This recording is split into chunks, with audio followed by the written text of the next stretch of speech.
एकादशी के दिन चावल छूना भी पाप है, खाना तो बहुत दूर। एकादशी के दिन ठाकुर जी की सेवा होती तो तिलक करके चावल नहीं लगाया जाता।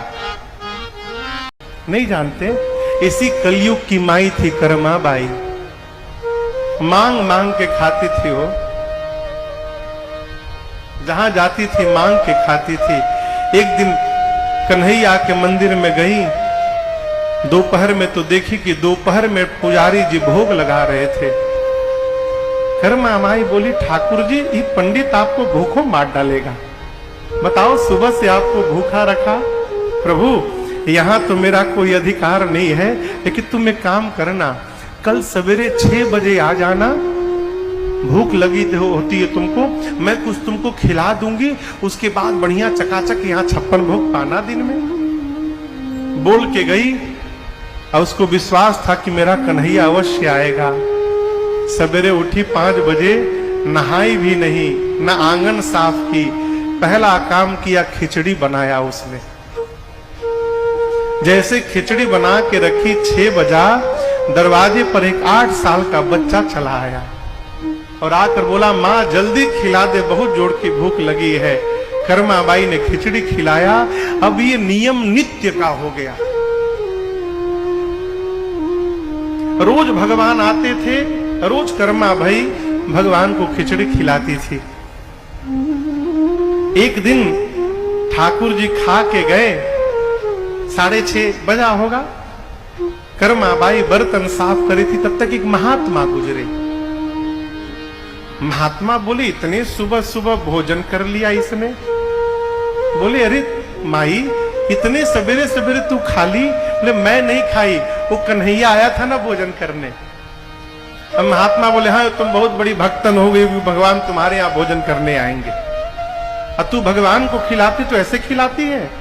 अभी तूने स्वयं स्नान नहीं किया है, तेरा आंगन गंदा पड़ा हुआ है, बर्तन जूठे पड़े हैं।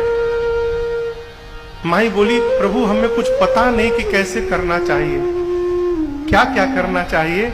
महात्मा बोले, पहले तू स्वयं नहाना, आंगन को साफ करना, लीपना आंगन को, बर्तन साफ करना, फिर साफ सुथरा करके फिर भोजन बनाना। बोली कल से करूंगी। अगले दिन उठी, साफ सफाई करने में ही समय हो गया, खिचड़ी बनाए नहीं था, तब तक भगवान चले आए। बोले, माँ जल्दी खिला। माई बनाई नहीं तो क्या खिलाएगी, जल्दी जल्दी बनाई। उधर पंडित जी महाराज मंदिर का पट खोलने के लिए घंटा पीट रहे हैं कि अब पट खोला जाएगा। भगवान अभी 2 ही 3 कौर खाए थे, जैसे देखे कि पंडित जी पट खोलने वाले हैं, अब मंदिर से मैं गायब हूं, भगवान तुरंत भागे। और आपको सत्य बताऊं माई बाप, जब पुजारी जी ने मंदिर का पट खोला न हो, तो ठाकुर जी के विग्रह में उनके दाहिने हाथ पर और भगवान के मुख पर खिचड़ी लगा हुआ था। मंदिर में पुजारी जी की मति घूम गई। रात को स्वप्न दिया भगवान ने पुजारी जी को, कहा किसी से कहिएगा मत, मैं नित्य कर्मा माई के पास खिचड़ी खाने जाता हूं। मैंने पढ़ा है, जब कर्मा बाई इस संसार में नहीं रही तो उसके बाद कई दिनों तक अगल बगल के लोगों को सवेरे सवेरे कर्मा बाई के घर से एक बच्चे के रोने की आवाज आती थी। कई दिनों तक भगवान जाते थे, खिचड़ी नहीं मिलती थी तो भगवान रोते थे। और वही खिचड़ी है कि आज भी श्री जगन्नाथपुरी में 56 भोग लगे चाहे न लगे, लेकिन जगन्नाथ भगवान को आज भी कर्मा बाई की खिचड़ी खिलाई जाती है और नित्य खिलाई जाती है। आपसे कहूं, एकादशी के दिन चावल छूना भी पाप है, खाना तो बहुत दूर। एकादशी के दिन ठाकुर जी की सेवा होती तो तिलक करके चावल नहीं लगाया जाता।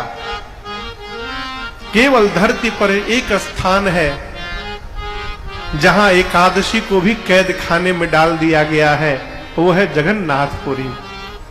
एकादशी भगवान गए, जाकर जगन्नाथ से स्वामी से बोले कि आप खिचड़ी नहीं खाएंगे, चावल है। क्यों? मैं आया हूं, एकादशी हूं। भगवान ने कहा तुम मेरी कर्मा माई की खिचड़ी छुड़वाने आए हो, डालो इसको जेल के भीतर। आप जाइएगा तो मंदिर के पीछे एक कारागार बनाया गया है और वहां एकादशी को उल्टा करके लटका के बंद किया गया।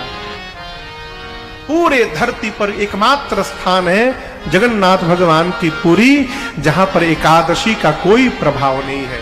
वहां भगवान नित्य चावल पाते हैं। अब बताओ, कर्मा बाई के लिए यदि रघुनाथ जी आ सकते हैं, कन्हैया आ सकते हैं, हमारे आपके लिए क्यों नहीं आ रहे माई बाप? कारण मैं बताता हूं। कर्मा ने जीवन में भगवान से कभी कुछ मांगा नहीं हो, लुटाती ही रही अपना। और याद रखिएगा, जहां मांग होती है वहां से प्रेम समाप्त हो जाता। यदि आप भगवान का दर्शन प्राप्त करना चाहते हैं, इस जन्म में नहीं, अगले जन्म में, उस जन्म में नहीं, उसके अगले जन्म में यदि प्राप्त करना चाहते हैं माई बाप, तो मांगना बंद कर दीजिए। क्यों? आपसे यदि कोई रोज आकर मांगे, आपको अच्छा लगेगा? आपको यदि रोज मांगा जाए तो आपको अच्छा नहीं लगता। हम भी रोज जिनसे मांगते हैं, इनको कैसा लगता होगा? है? जिसको प्रेम करते हैं उससे मांगते नहीं है माई बाप, वहां लुटाते हैं। आप भी लुटाइए, अपना मन इन पर लुटा दीजिए।